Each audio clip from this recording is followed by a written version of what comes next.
Акыркы жаңылыктардын алдында кыскача тааныштырабыз. АКШда Украинанын президенти Владимир Зеленскийни жок кылуу боюнча сүйлөшүүлөр башталды. Жол талашып жакылаша кеткен айдоочулардын видеосу тарады. Жанакы эле жаштар, авто ээн баштык кылгандар. Кайсыл жерде бул видеоролик тартылганы азырынча белгисиз. Ушулар жана башка жаңылыктар түрмөгү.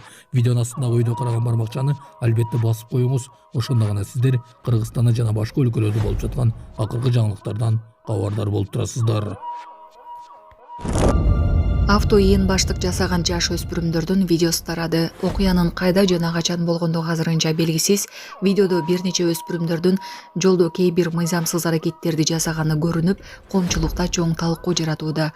Видео тараган соң көпчүлүк бул мыйзамсыз аракеттерге жол бербөө керектигин белгилешүүдө. АКШда Зеленскийдин жок кылынышы тууралуу сөз боло баштады. Владимир Зеленский кандай болгон күндө да жок кылынышы мүмкүн. Мындай оюн мурдагы ЦРУ кызматкери Скотт Риттер Индия жана Глобал YouTube каналынын эфиринде билдирди.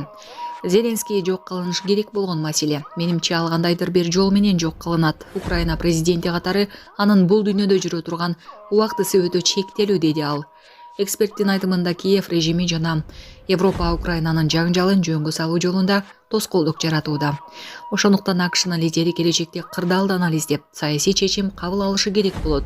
Же ал тынчтык процесстен чыгып, Россияга толук жеңишке жетүүгө мүмкүндүк берет. Же Зеленскийди тынчтык келишимин кабыл ала турган жаңы ийкемдүү лидерге алмаштыруунун жолун издейт деп кошумчалады.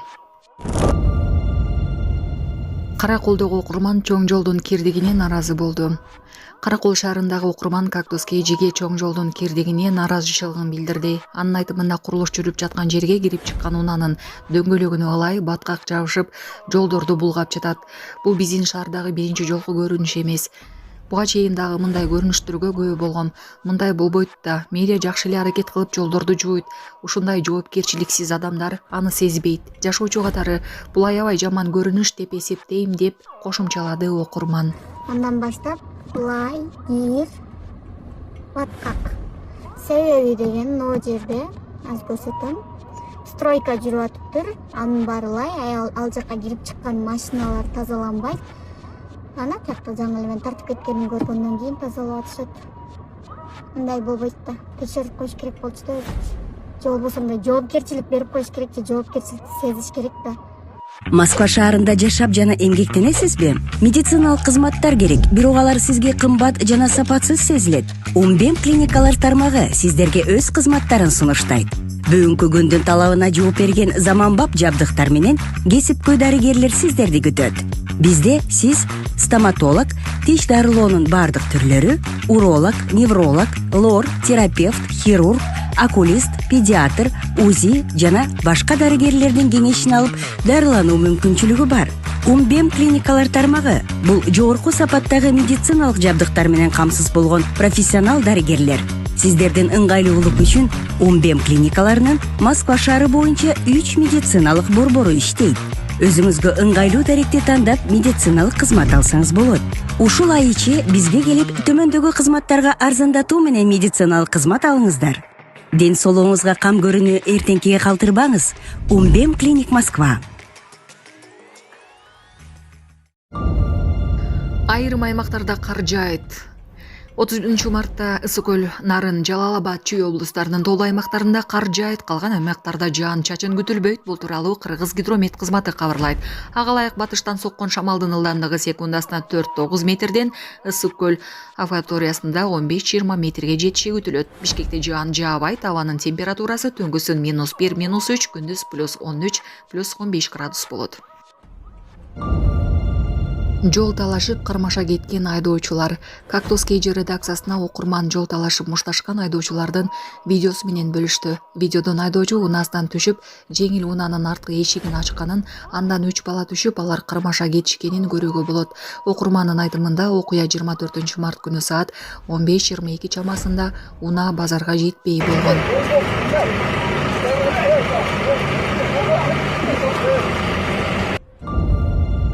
Зеленский АКШнын аскердик жардамын карыз деп эсептебей турганын билдирди. Украина Вашингтон менен пайдалуу кен казуу боюнча жаңы келишимдин долбоорунда көрсөтүлгөндөй, АКШнын аскердик жардамын карыз деп эсептебейт. Бул тууралуу Украинанын президенти Владимир Зеленский брифингде билдиргенин Страна УА басылмасы жазды. Маалыматка ылайык, Украина тарап расмий каналдар аркылуу АКШдан кен байлыктары боюнча жаңы келишимдин долбоорун алган. Зеленскийдин айтымында келишимде жаңы редакциясы укуктук жактан кылдаттык менен кароону талап кылат. Ал ошондой эле АКШнын аскердик жардамын карыз деп эсептөөдөн кескин баш тарта турганын билдирди. Биз көрсөткөн колдоо үчүн ыраазыбыз, бирок бул насыя эмес жана биз буга жол бербейбиз, деди ал. Беле кетсек, буга чейин АКШнын президенти Дональд Трамп Украина менен сейлек кездешүүчү металлдар боюнча макулдашууга жеткенин билдирген. Булар мага берели доомат коюп атат. Сиз дейт жана соттолгон эмесиңизди мындай жашырдыңыз деп. Ал жерде соттолгон барбы же жокпу деп мен жазганым жок деп. Себеби деген чынында эле жанагы картотекаларда МВДнын картотекаларда андай жок да. Жок нерсени жок дейсиң да.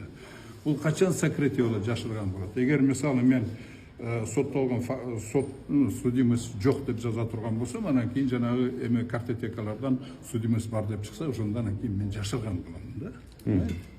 А бул жерде андай жок. Анан кийин жанагы айтып атат, эменин немелери мына эгер көрсөңүз, мына азыр деле судимость жок деп турат бу жерде. Бул ички иштер министрлигинен алынган, э? Качан алынган бул? Муну свежий алдым. 24-ндө алдыңыз, э? 24-ндө. Свежий алдым. Бул деген тигилер айтып атат, бизде эме кылсак андай судимости, андай сведения жок деген мааниде бир эмесин айтып атат. То есть 12 мартта тиги ГКМБ өзүнчө алып атат, что якобы судимость бар деп. А мага 24-ндө берип атат, судимость жок деп. Муну кандай десек, значит, ГКНБ булар подлогом документов официально занимается, понимаете? Вот.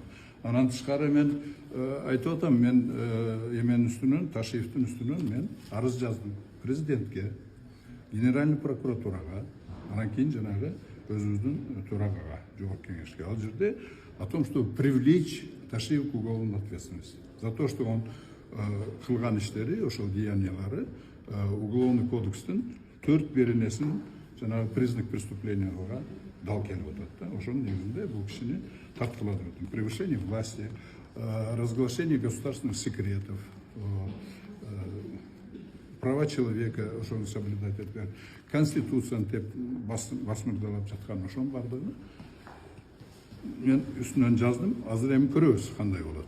Бирок эчтекеге карабай, азыр көрүнүп турат, генеральный прокуратура дагы узурпированный, ошол тарап болуп атат. Эми ГКМБ представитель, понятно. Анан тышкары ЦИКтин деле ошол тарап болуп атканы, законду бузуп туруп ушундай чечим чыгарып атканы, бул вообще беспредел.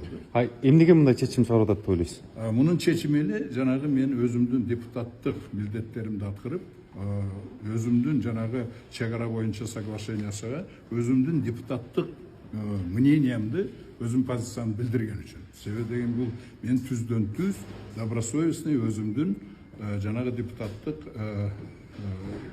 немелеримди, парыздарымды аткарганым үчүн, ачык сүйлөгөнүм үчүн, ошол позиция үчүн мени азыр куугунтукка алып атышат. Азыр незаконный, азыр мени мандатынан лишать этип атат да, мындайча айтканда. Бышкан чечимин сотко бересизби? Мен бышкан чечимин не только сотко беремин.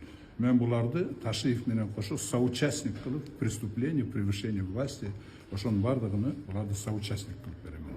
И генеральный прокурордун биринчи замыны деле, и жанагы жигитти ГКМден, и полный состав жана ЦИКтин комиссиясына жанагы тынчтык кимеле Шайназаровду баш кылып туруп, мен буларды как соучастник катары генеральный прокуратура берем.